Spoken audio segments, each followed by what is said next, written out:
This is my very first Airbnb property. In this video, I'm gonna go over everything it takes to buy an Airbnb, from searching for the property, putting in the bid, doing the renovations, and all that kind of good stuff. I'll also go over the numbers. So if you're looking to buy an Airbnb, I'm gonna go over everything you need to know, all the trials and tribulations that my partner and I went through to buy this house. So we're actually in the Florida Keys. Marathon, Florida. This house, believe it or not, it's only a 2-bedroom house. It should bring in over $120,000 of revenue in the first year. Now you might be saying, Ryan, you're absolutely crazy, but Florida Keys, super scarce market, very limited. So we're here in Marathon. This house is gonna bring anywhere between $400 and $600 per night once we renovate it, of course. So I'm gonna step inside, show you guys what we have planned for the property, and walk you through this video. So let's go. So now the reason we love this deal, I'm gonna show you really quick, is this curb appeal right here. I mean, look at this. It's super cool, and it's called, or we're gonna call it, the Marathon Treehouse. Now the reason, obviously, it's surrounded by trees. So we actually own about 30 feet of land that way, but we're not planning on really doing anything, just kind of keeping it super simple and kind of theming it for Airbnb, because Airbnb, you wanna theme your properties, and this is a perfect little treehouse theme. So now what I wanna go over with you is how we actually got this deal. And it was nothing special. I reached out to a local real estate agent here in the Keys that does a lot of transactions. And I said, hey, this is my criteria. I'm looking between $300,000 and $700,000, something for short-term rentals. Can you please send me a list of what you have in the area? And they literally sent us a list of 20 properties. And this house was only listed for like a day, I think it was a day or two. We saw it, we analyzed it, we ran the numbers and said, hey, that's a good deal. So the moral of the story is, look, if you find a good property, you run the numbers, don't second guess yourself. If it's a good deal, put an offer in on the property. If you've been looking into buying deals and you really haven't had success with it, I guarantee you it's because you're not making enough offers. And funny enough, we saw this, the house was listed for $515,000. It was on the market for 2 days. The realtor said, yeah, I already got one full price asking and I got one over. So I told my partner, we said, hey, let's put in a bid for $525, $10,000 over asking price. And what do you know?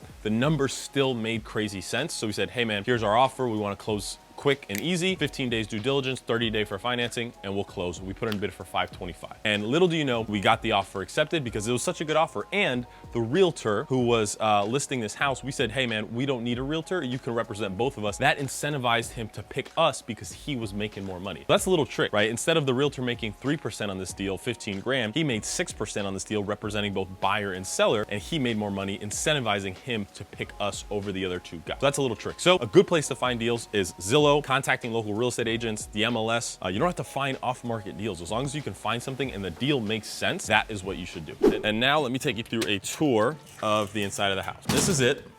Nothing fancy, just a little 1,000 square foot house. Now I'm gonna go wide angle so you guys can see a little bit more. But basically, here are the plans, right? You can see we've got nice stainless steel appliances, so we're gonna leave that. We've got these hideous countertops. So we're gonna put like a white marble countertop, something nice, and we're gonna paint the cabinets either a white or a light gray. Since we already got stainless steel appliances, it'll all come together good. And we're probably just gonna knock this thing out completely and open this space up. Now you can see floors are obviously hideous. No one uses this nasty ass carpet anymore. So we're gonna put some vinyl plank flooring in here, and we're gonna do that throughout the whole house. It's 1,000 square feet, so at about $3 a foot for the material. It's about $3 grand plus installation. So you can see they have this wood everywhere throughout the house, and we'll just paint over it, paint it like a nice white. So it's got a half bath. All you gotta do is knock this toilet out. That's a $200 toilet. And then you gotta get a new vanity, $200-300, new sink, right? Something simple. And it's a 2-bedroom house. Next bathroom, same deal. New vanity's gonna go in, toilet we might keep, and then shower, we're gonna take out the tub and put in a walk-in shower. So obviously the goal is to modernize this as much as possible. And then this is another bedroom. You can see closet, it's got this ugly ass wood everywhere. It's kind of cool, but it's very, very 90s. That's when the house was built. And then the coolest part of this entire place, right? Look, it's literally like a cool little tree house. You got this awesome view of the deck and this awesome surround. So now for this section, let's get into the numbers of the deal.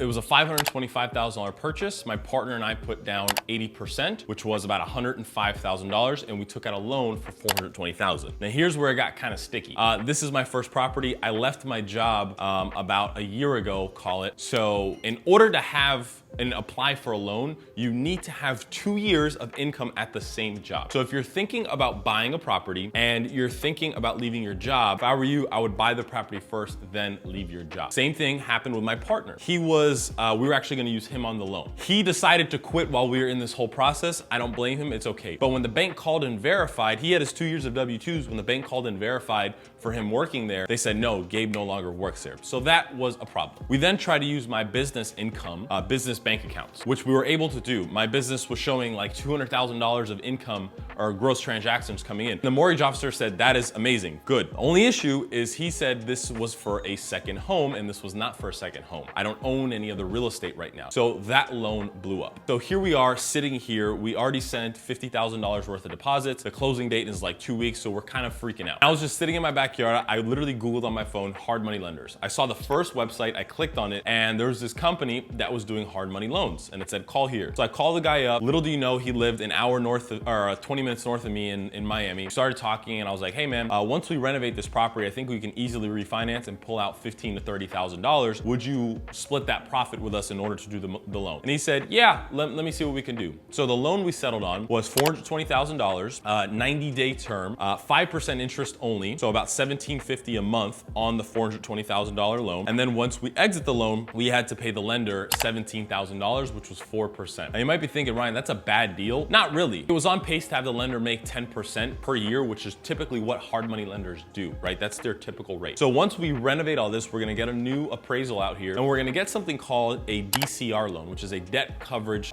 ratio loan. So basically you take the market rents of the area, and based on that, they can give you an interest-only loan at a fixed rate for 5, 7, or 10 years. So if you have rental property, that is a really, really good loan to do, and you can do it on single family. So that's our plan for this house. Lastly, let's go over the income for the property. So in the Keys, like I said earlier in the video, it's very, very hard to get rentals. There's not a lot of land down here. It's literally one way in, one way out if you've never been to the Keys. When we looked up the numbers on airdna.co, which is an awesome website to get rental income information and occupancy levels on Airbnbs, that's airdna.co, we found that the Keys have an 82% average occupancy night. And there's literally a house down the street that's Airbnb that they're getting $650 a night, and it has 1 extra bedroom. So we think conservatively, if we do the math, right?